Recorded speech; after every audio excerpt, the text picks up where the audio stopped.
Yo, what is going on, guys? Welcome to the video. I hope your day is going great. My morning's been awesome, and today we have a great video, and I have a huge announcement for all of you guys. We will go more in depth about this huge announcement at the end of the video, but overall, I will be hosting a official Overwatch League talk show every single Sunday at 5 p.m. Eastern with amazing guests from the Overwatch League. In week 1, we will have Dante from the Houston Outlaws and Avast, the former Boston Uprising support player, coming on. Now, the big idea behind this talk show is to get the fans and viewers more engaged. So every single one of you guys will have a chance to be able to come on this talk show live and ask the Overwatch League players or myself any questions you please. So if you want to learn how you can get on the talk show and ask us any questions, be sure to stay till the end of the video. Trust me, guys, you'll want to stay till the end of the video if you want to talk to Dante, Avast, or myself. Alright, that's enough about that stuff, guys. Let's go ahead and move on and talk about today's video because we got some great things lined up. First, we're going to be talking about Calvin.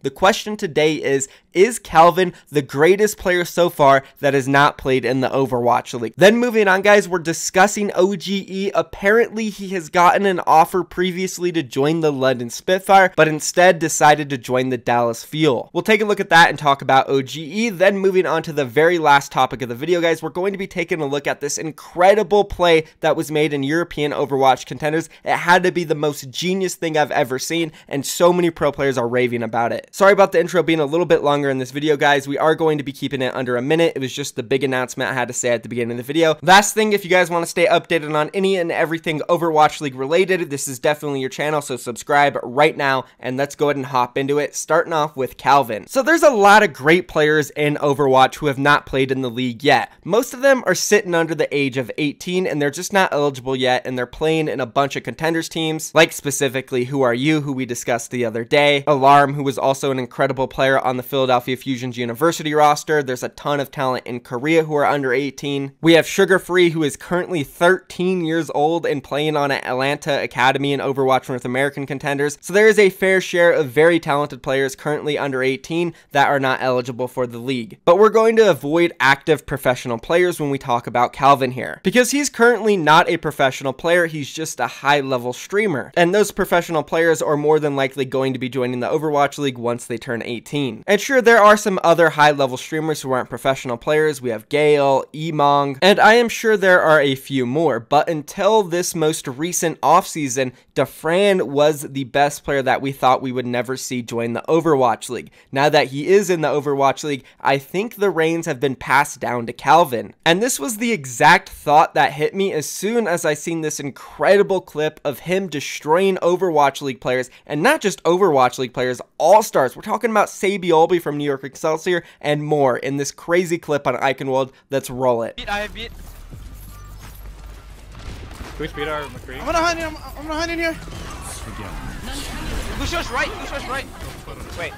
Lucio behind us. Behind. Oh, Calvin, Calvin behind you. You want a free kill? Lucio. Okay. Lucio. Reddit. Hello, Reddit. Reddit. That's the Cal behind yellow. Dude, I hate these two players, man. They're playing McCree Widow like they're best fucking heroes, dude. Oh, yeah, you mean it? Oh, yeah, I get what you're saying. He's so good at Widow, too. You're a streamer. Now, I'm sure you guys know exactly what I'm talking about. Linkser and Sabiolby just got absolutely destroyed, and it's the ending of that clip that really got me thinking about this. You even hear Emong saying, "You're just a streamer." Calvin's like, "Oh my god, they're playing their best heroes, they're making it so hard for me," but he's still destroying them, literally just two-tapped both of them. And like I said earlier, now that Defran is in the Overwatch League, who is the best player that's probably never going to play pro again? And it's definitely Calvin. Not only has he been top 10 or at least top 30 every single season he's ever played of ranked, he just shows such a high level of skill when he plays his top heroes like McCree, Widowmaker, Zarya, and has even shown that he can flex a lot. The guy has played so many different heroes through so many different seasons of Overwatch. At this point, it's more like, what can't he play at a pretty good level? And the fact that he just has so many similarities compared to Defran is crazy. Now, I know Calvin didn't reach the same heights that Defran did when Defran was a pro player and Calvin was a pro player, but Calvin still did have a decent career. He didn't reach the very top of tier 1, but he did play at the bottom of tier 1 and the top of tier 2. And as some of you guys do know who have been following my channel for a long time, I did make a video titled, "Is Calvin good enough for the Overwatch League?" And yes, the answer at the end of the video was he is good enough in the the Overwatch League. But one of the staple things I do in all of those videos, I talk about my previous experiences competing against those players. And Calvin, I've competed against him in the past a lot. And I think the problem with him and his pro career was that he was always on teams that he was just too good for. The players he was surrounded by weren't at the same level. They just were not ready to be competing at the tier 1 level. And at a pro level, Overwatch is just almost impossible to 1v6 carry. You just literally can't unless you kill everybody every single team fight, and that's almost impossible. So it was unfortunate for Calvin that his career wasn't as successful as DeFran's, but he was still an incredible player, and he shows that on his stream every single time he logs into Overwatch. Now, we also know that Calvin has said in the past that he will not join the Overwatch League. He doesn't want anything to do with it. He knows he will get in trouble very quickly, similar to XQC. He always compares himself, saying that if he were in the league, he would just get kicked out, he would get banned, Blizzard would throw him under the bus, and it's just not worth it at the end of the day. He'd rather stream and make as much money there as possible. Calvin even came out a few months ago saying on stream that he did receive an offer up to 150k to join the Overwatch League, and he still turned that down. Let's go and roll that clip just in case some of you guys don't believe me or haven't seen it. The road isn't about money? Oh, of course not. That's why I didn't do it. That's why I didn't do OWL either. I turned down 150k, bro, last season.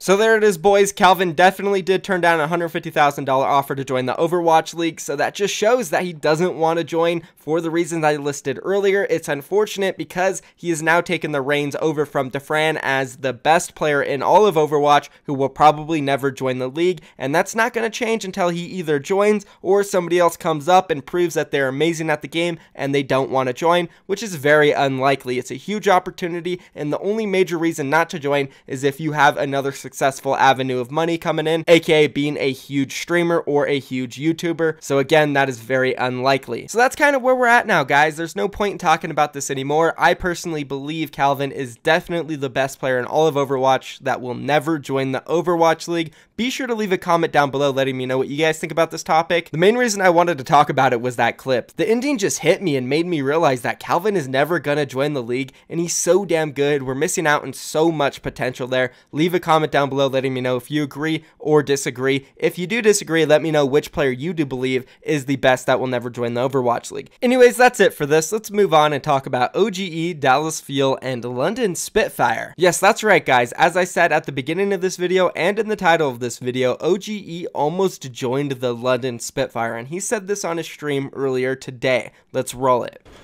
Let's go. How did Dallas find you? I don't have idea. Before I got offer from London Spitfire, and then honest nading, watch out above. Next day I just got. Okay. I just go for. So there it is, guys. London Spitfire was actually the first team, or at least a team before Dallas Fuel, to offer OGE a spot on their Overwatch League team. Now, this is pretty surprising. I knew OGE was a really good main tank prior to him joining the Overwatch League. He briefly played for a few contenders teams in North America in scrims. There was no official matches played, but there was a lot of hype about him before he did join Dallas. But I didn't know he was getting multiple offers, and it was really smart of him to decline that London Spitfire offer, even though they were one of the best teams at the time and full Korean. Instead, he decided to take a risk on Dallas Fuel, who again at the time, and well, the Dallas Fuel at the time weren't really in the best spot. Looking back at when OGE decided to join the Dallas Fuel, they were going through a ton of turmoil between the players, Rascal, AKM, XQC getting banned constantly and then eventually kicked from the team, Effect going on Twitter saying he doesn't like his teammates, he wants to see them all get kicked and stuff like that. It just wasn't pretty, and I don't know if he decided to take the spot solely based on it being a starting position over being a sub with London Spitfire, because if you guys do know, London Spitfire ended up picking up Tizzy from Runaway, and Tizzy didn't play one game with London Spitfire through half this season. So obviously in hindsight, it was an amazing decision by OGE to join the Dallas Fuel, but if you go back to that moment when he made the decision, honestly, London Spitfire was probably the prettier option. But thank God he didn't join them, because if he did, he would have eventually got kicked off their team just like Tizzy did at the end of the season, so he would not have been able to even get a ring or win the championship. That would have been so unfortunate for OGE, but now instead he had an incredible run in stage 4 with the Dallas Fuel, and going into season 2 he's looking like a solid main tank, possibly top 5, top 3. We'd be living in a crazy world right now if he did join London Spitfire, because who the hell would have been the Dallas Fuel's main tank? That's the real question. Would it be Coco? Would have Coco stayed on the Dallas Fuel as their main tank if they didn't pick up OGE? Or would it have been Taimu, guys? Would Taimu have stayed in the main tank role? Oh man, the possibilities. Now I kind of wish OGE maybe joined London Spitfire. Oh well. I'm happy with how it ended, guys. Let me know down in the comments if you think it's crazy that OGE almost joined the London Spitfire over Dallas Fuel. Are you happy that he didn't? That's going to be it for OGE though. Let's go ahead and move on now. So yesterday during European Contenders, a team that goes by 1 point pulled off one of the most revolutionizing plays I've seen in forever. And so many professional players were in awe when they saw this. Jane was in chat, Unco was in chat, Hydration, and some other pros, and they were all freaking out. Nobody knew this was possible, but 1 point proved it was. Go ahead and take a look, guys. Also, any excessive healing to keep him going. They're going to switch things up though as well. Finally, after they've lost the fight, they're trading out the Moira, going over to the Zen for that more aggressive or EU style, should we say, Goats. Well, now Shoes Money Crew have the luxury of the choke. Look at that! That speed boost over the road. They're going to completely bypass the choke, and it's forcing out Transcendence very early on to try and win the fight. Look at the coverage that they get from this one. Earth Shatter going to be cancelled out. Superpluke unable to connect it because there was a beautiful stun there by Zeal. Did cost him his life to Scaler, but I ultimately think Shoes Money Crew have control until Horfit comes around. Alright, that team fight goes on for another minute and a half. Yes, 1 point does come out on top, but that cross on the Li Jiang Tower Bridge is insane. And the best part about it, which I think was so damn smart, is they had their Zenyatta sit back and everybody else went to the point. They knew that Shoes Money Crew was going to chase them and that their Zenyatta can position into that white room and just have absolute free reign behind them, dealing so much damage and getting whatever Discord orbs he wants. So huge shout out to 1 point for coming up with this. Nobody knew you could do it. I'm sure we're going to see it a ton now moving forward, especially in Season 2 of the Overwatch League. But that is going to be it for that, guys. Let's move on now and go ahead and talk about the big announcement, guys. That is right. I am going to be hosting an official Overwatch League talk show every single Sunday at 5 p.m. Eastern. Now, the day and time is subject to change. This is definitely the first week, so it's kind of a testing to see if it is a good time. But overall, guys, this talk show is based around getting the viewers more involved. You guys, my followers, my viewers, my subscribers are going to get a chance to get on this live talk show and ask any questions you want to me or the guests. So as I said earlier, the first week's guests are going to be Dante from the Houston Outlaws and ex-support player for Boston Uprising, Avast. So the first 20 minutes of the talk show is going to be spent discussing recent events, how Season 1 of Overwatch League went for the players, and some predictions going into Season 2.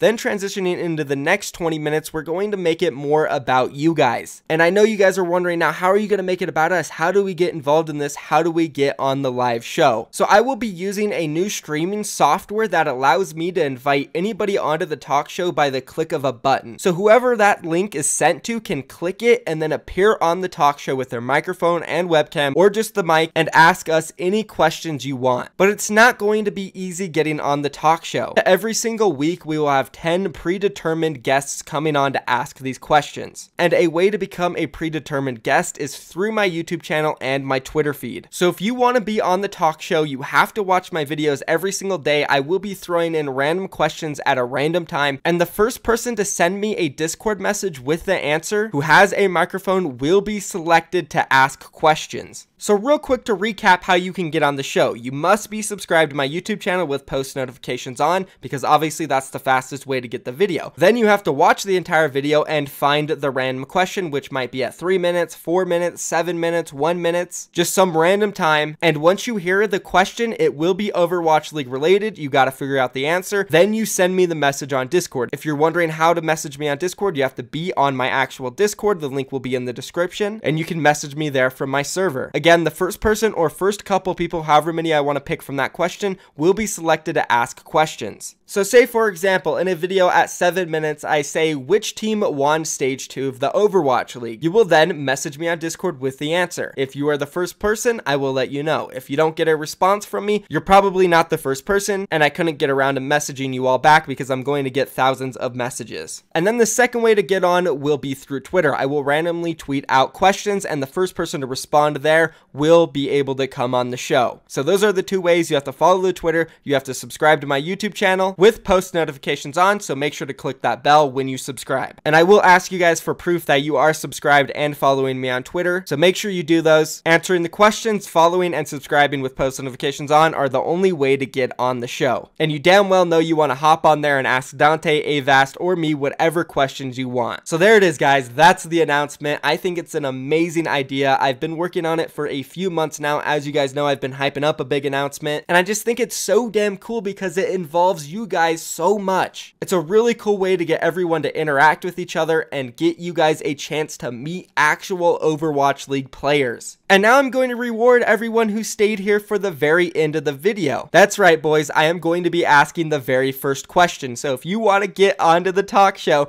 this is your first chance, boys. Whoever is the first person to message me on Discord with the answer of this question will be on the talk show. So let's go ahead and jump into that first question. It is, who was the 6 players to play in Dallas Fuel's very first Overwatch League game? So I'm talking about Stage 1, Match 1, the first map. Who were the 6 players that played for the Dallas Fuel? So to clarify the question, just so everybody understands it, who were the 6 players that walked out for the Dallas Fuel on their very first Overwatch League match during Season 1 and played that very first map? Be sure, message me on Discord, guys. First person to respond gets to join the talk show. If you're subscribed with post notifications on and following my Twitter, again, I will ask for proof, so you have to do all that. And if you enjoy my content, you might as well subscribe anyways. That's gonna be it for the video, guys. Thank you for watching. Let me know down in the comments if you think this talk show is going to be awesome. I'm out of here, guys. Peace.